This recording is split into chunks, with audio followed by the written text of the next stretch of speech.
Namaskar.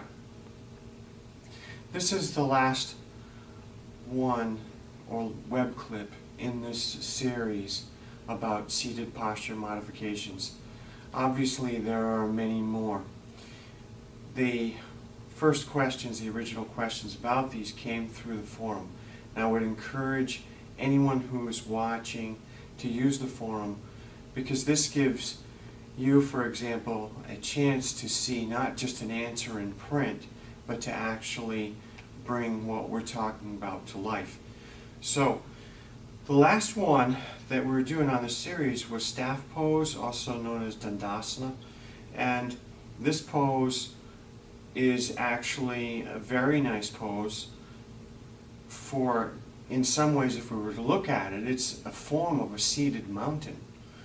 Now, if we take a good look at this pose from the front, and I try to get the feet flexed and so forth, it all seems nice on the surface.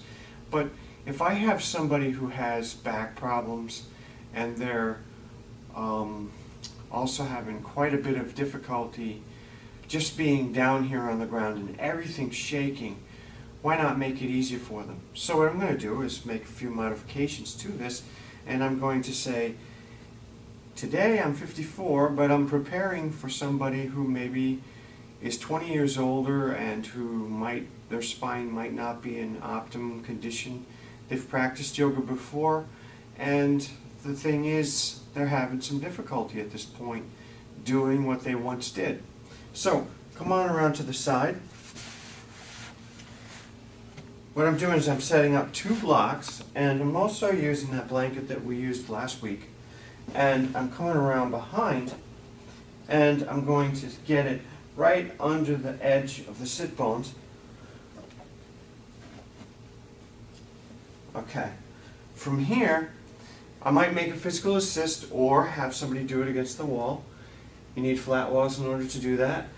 And as I mentioned last week, walls with moldings, that might not be such a good idea. Also, we have the blocks, and the blocks come in handy for leverage.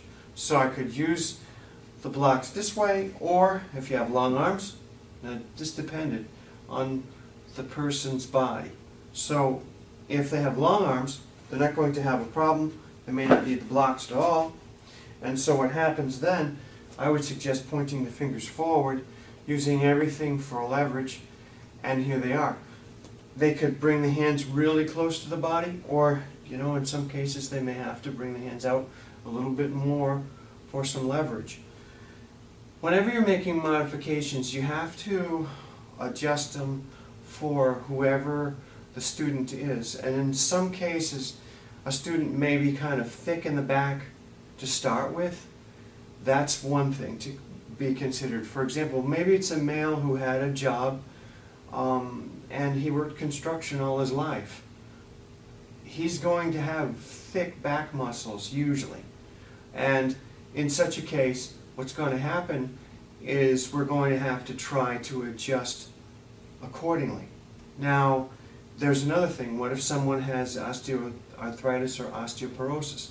So, with all those things said, and I'm going to pull the blanket out for a second so you can probably get a better idea of what's going on with the hands.